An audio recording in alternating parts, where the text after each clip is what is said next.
Milli көрәшебез бай тарихлы һәм әлеге көрәшне үстерүгә үзлешләрен кертүчеләребездә шактый. Бүгенге тапшыруны без көрәшебезнең легендалары, әлеге көрәшкә җаны тәне белән бирелгән кешеләребез турында сөйләшәчәкбез. Һәм безнең кунагыбыз да бүген Марсель Шәрәфҗан Таһиров, әлеге көрәшчеләрне, әлеге шәхесләрне белгән кеше буларак без сезне әлеге студиягә чакырдык. Дөрестән дә безнең инде әгәр дә искә төшерсәк, беренче чиратта Равил Гарифулловичны искә төшерергә кирәктер. Хәйруллин, нәкъ менә ул безнең тапшыруыбызда кунак булган иде. Инде 10 елга якын көрәшебез федерациясендә башкарма директорын вазифаларын башкарды.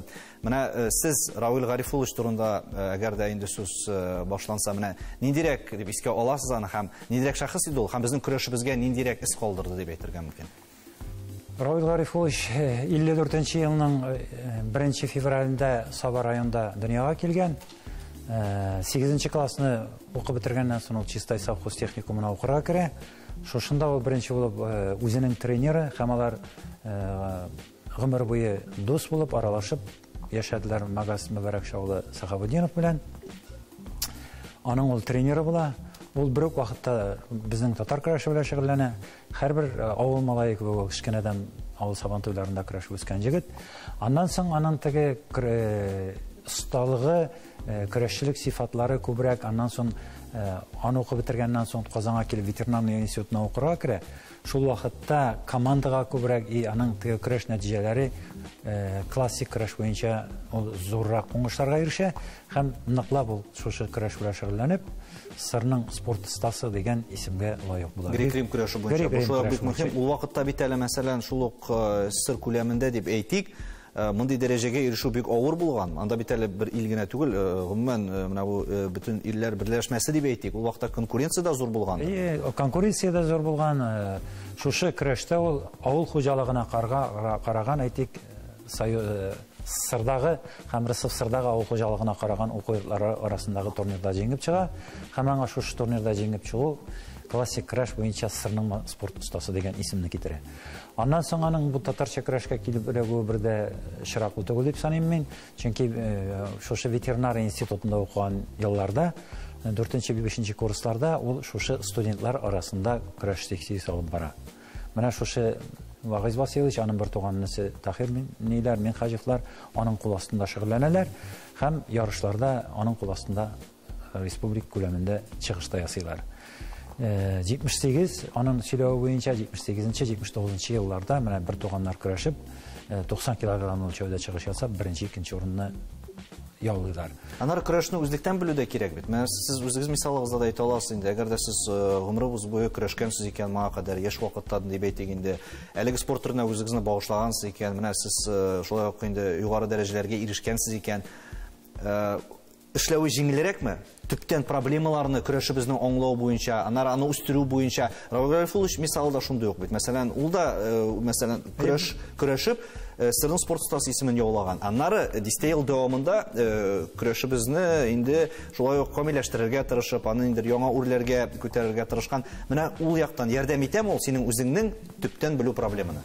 Бөтен эштә дә шулайдыр инде ул. Эшне аңласаң, теге тирәнрәк эшләргә, кешеләр белән эшләргә дә җайлырак, үзем белгән эшне эшләргә җиңел бит инде.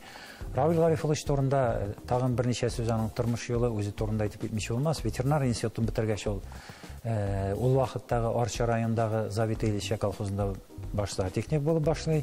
Аннан соң ул вакыттагы Арча райкомының авыл хуҗалыгы бүлегендә инструктор. Аннан соң шундый курсларны үтә ул, белгечләрнең теге җитәкчелек курсларын үткәннән соң аны нигә Азин колхозына хуҗалык рәисе, аннан соң Арча районындагы Айван дигән 2 колхозда Арча районында колхоз җитәкчесе булып эшли. Аннан Питрәштә авыл хуҗалыгы идарәсе, авыл хуҗалыгы һәм азык-төлек идарәсе җитәкчесе булып эшли. Аннан инде аны куялар күршедәге Балык Бистәс районы хакимият башлыгы итеп, анда 7 ел ярым эшләгәннән соң Казанга күчә ул, Акбарс банкта эшләп ала. Менә 10 елда 8 ай ул шушы безнең көрәш белән җитәкчелек итә. Һәм аның нәтиҗәләрен без инде күрәбез, беләбез. Бүген дә мәсәлән аның инде шулай ук истәлегенә турнирлар уздырылу да нәкъ менә аның безнең көрәшкә кергән саулыгына өлеш турында сөйлиде. Безнең шулай ук инде әгәр дә югары үлчәү авырлыгында мәсәлән көрәшә торган спортчыларыбызны искә алсак, күптән түгел генә кызганыч инде менә арабыздан китте. Ильяс Галимов турында да күп сөйләргә була, ләкин аның турында сөйләшә башлаганчы нәкъ менә аны искә алу мизгеленнән видеоязма карап алабыз, аны дәвам иттерербез. Әлмәттә җиңелмәс батыр Ильяс Галимов истәлегенә багышланган беренче турнир узды. Нефть башкаласында быел Россия спорт мастеры, дөнья чемпионы, Татарстанның от казанган спорт остасы Ильяс Галимов истәлегенә багышланган егетләр арасында көрәш буенча республика турнирын үткәрделәр. Барлыгы 18 команда, 130 көрәшче. Ярышларга Чирмешән районының Туймәт авылыннан Ильяс Галимовның әти-әнисе, туганнары, Әлмәттә яшәүче тормыш иптәше кызлары да килгән иде. Ильяс Галимов үз үрнәгендә яшь спортчыларны көрәш ветераннарын хөрмәт итәргә дә өйрәтте. Көрәш сезоны ахырында ул төрле буын көрәшчеләренең традицион очрашуларын оештыра иде. Тренерлары, танылган остазлары Салават Юсупов һәм Илгизәр Димиевка гел рәхмәтле булды. Спорт карьерасы дәвамында Галимов көрәшчеләр яулый ала торган барлык бүләкләргә лаек булды. Всегда на тренировках тренера нам о нем говорили, о его борьбе. Он был для всех примером. Его борьба была очень впечатляющая для всех, и все старались быть как он. А сейчас? Сейчас то же самое, так же все и осталось. Также вспоминаем его и делаем все возможное, чтобы стать как он. Ильяс Галимов татар көрәшендә зур из калдырган легендар шәхес, легендар көрәшче дип әйтер идем. Ул инде менә республика күләмендә, Россия күләмендә нинди генә ниләр соревнованиялар булса да, һәрбер соревнованияларны утып чыгып, бүгенге көндә Россиянең һәм республиканың ат казанган спорт остасы исемен йөртүче безнең спортсмен бит инде соңгы елларда инде зур көрәштән китеп инде ул судья булып йөрде. Яшь батырлар аның кебек булырга хыяллана. Үз осталыкларын алар Ильяс абыйлары истәлегенә уздырылган ярышларда да күрсәттеләр. Бу инде аның исемен мәңгеләштерүдә беренче адымнар гына. Бу өлкәдә әле эшләргә кирәк. Андый көрәшчеләр алар 1000 кешегә, 10,000 кешегә бер генә тулырга мөмкин. Шуның өчен менә аның үрнәгендә бүгенгесе яшь буынны тәрбияләү, аларга менә шушындый шәхесләр булуын һәм аның турнирында шушында утып чыгу безнең яшь көрәшчеләребез өчен дә зур дәрәҗә. Аның нәтиҗәләре буенча команда беренчелегендә беренче урынны Әлмәт батырлары, икенче урынны Мамадыш егетләре, өченчене Кукмара спортчылары һәм дүртенче урынны Улаеш командасы яулады.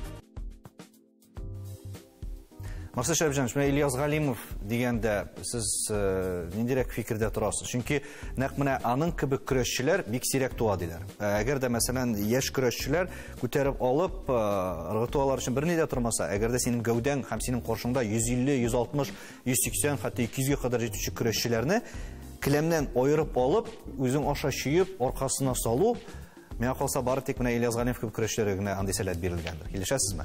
Ильяс Галимов беренчедән көрәшкә килеп кергән, ул шулай ук аның язмышы чистай совхоз техникалары белән бәйле. Шунда укыган вакытта аны келәмгә чакырганнар, тренерлар авыру чөйдә көрәшче кирәк булган өчен, ул шуннан кирип киткән, техникумны укып бетергәннән соң инде аның тормыш юлында эшчәнлеге дә Әлмәт шәһәре белән бәйле. Ул аңа 20 яшь булганда, менә безгә килгән, мин үзем аның белән көрәштем, мин аны каян беләм. Ул вакытта центральный төп мәйдан дип йөриләр иде, Идел буе һәм Бауман районнары Сабантуйдан, ул чокырлыкта үтәдер иде. Без шунда аның белән көрәштек беренче, икенче урыннарга. Аны анда нитләр микрофоннан сөйләп торалар бит инде һәр көрәшче турында. Аны нефтяник дигәч, Чернобыльдән аңа сүземне кабылсын инде, бик каты торып басып кул чапты. Һәм аны үзе җанына чакырып китереп, аңа теге рәхмәтләр әйтте. Ул менә шул елны шушы Идел буе районының баш батыры булып калды. Аның, может быть, шушы да булгандыр халыкка зур танылуы. Аннан соң инде кырылда бул теге үзелчә категорияларында җиңә башлады. Сабантуйларында бил бирмәде. Бик күп Сабантуйлар батыр булып калды ул. Аннан соң инде авыр үлчәүдәгеләрнең бит инде көрәше һәр вакытта игътибар үзәгендә. Россия, Татарстан беренчелекләрендә үткәндә ул вакытта абсолют беренчелек үтәдер. Ул абсолют батырларда булып калды. Гомумән бик танылган көрәшчеләрнең ул Россия күләмендә ителгән танылган көрәшчеләребезнең берсе. Дөнья күләмендә дә җиңүләргә иреште ул. Аның сыйфатлары турында сөйләгәндә, бу табигатьтән бирелгән сәләтме? Әллә моны тырышлык нәтиҗәсендә генә моңа ирешеп буламы? Ничек уйлыйсыз? Ильяс Галимов менә шулай көрәшләрен матур иң кызыгы дип әйтик инде, үзенчәлекле итеп күтәреп алып, нәкъ менә татар көрәше кагыйдәләре буенча җиңүе каян килгән аңа? Мин аның турында нәрсә дип әйтә алам? Ул ничектер бик тәрбияле, чөнки мин баш судья булган вакытта берничә тапкыр минем ярдәмче заместитель булды инде. Шул вакытларда без менә спорный вакытлар, шундый вакытлар була бит инде. Без аның белән гел нитә торган идек. Ул бер вакытта да минем сүздән чыкмады. Гел мине ниттеңнедер, син ничек дип карыйсың дип. Менә шулайрак түгелме дигән, шулай шул дип без аның белән бик килешәдек. Мин аны бик тәрбияле, аннан соң бик принципиаль, бик гадел. Бер тапкырда үзе көрәшче булгач тырда инде ул андый тегендей мондый якларларга, ниләргә, андый нәрсәләргә мин әйткәнен күрмәдем, сизмәдем. Аннары кайбер көрәшчеләрне барыбер инде көрәшкән вакытта булсын ул, аннары дамы җитер куркыбрак тора кемдер инде бәлки бик дөресен әйтик яратып та бетермәскә мөмкиндер. Ильяс Галимовны бөтенесе дә ярата иде. Менә ул миңа калса, аңа ничектер аның турында начар уйлаучы, аны гомумән юк иде андый кешеләр. Менә ул шулай ук бит һәр кеше белән елмаеп, олы булсынмы, кеше булсынмы, инде зур уңышка ирешкән булсынмы, дәрәҗәле булсынмы, җитер бөтенесен якын итеп күрә иде. Бәлки менә шунда да булгандыр аның үзенчәлеге. Шулайлар, ул халыкка якын бер сүз белән әйткәндә. Көрәшчеләргә, тамашачыларга халыкка якын. Аның көрәше турында нәрсә әйтә аласыз? Менә ул шулай без әле һаман да аның ни өчен, нәрсә хисабына менә шулай отуын аңлатмадык кебек. Аның көрәшчеләрдә менә шундый сүз бар бит, аның бөтен гәүдә эшли менә. Халыкта әйтәләр бит инде, аягы көчле, аның кулы көчле дип, ул алып менә дип сөйләшәләр. Аның мин әйтәрем, аның бөтен нидә, гәүдәсе бик әйбәт. Бөтен әйбәре бер үк вакытта эшләде. Шуңа күрә ул гадәттә ул зур җиңүләргә, чиста җиңүләргә ирешәдер. Шәхесләр турында әгәр дә сөйләшәбез икән, Васил Гарифуллин исеме дә безнең битен көрәш тарихында аерым урын алып торадыр. Менә ул көрәшебезне ничегрәк үзгәртте дип әйтә аласыз? Васил Гарифуллинны мин безнең көрәшкә нигез салучыларның берсе дип әйтәрем. Чөнки ул беренчедән Әлмәт техникумында укыган. Илгизар Демиев җитәкчелегендә шөгыльләнгән. Илгизар Демиев тоже көрәшне Әлмәттә башлап оештырып җибәрүчеләрнең берсе. Әлмәттә командасы бүгенге көндә аның зур уңышларга ирешүе очраклы түгел, аның тарихы зур.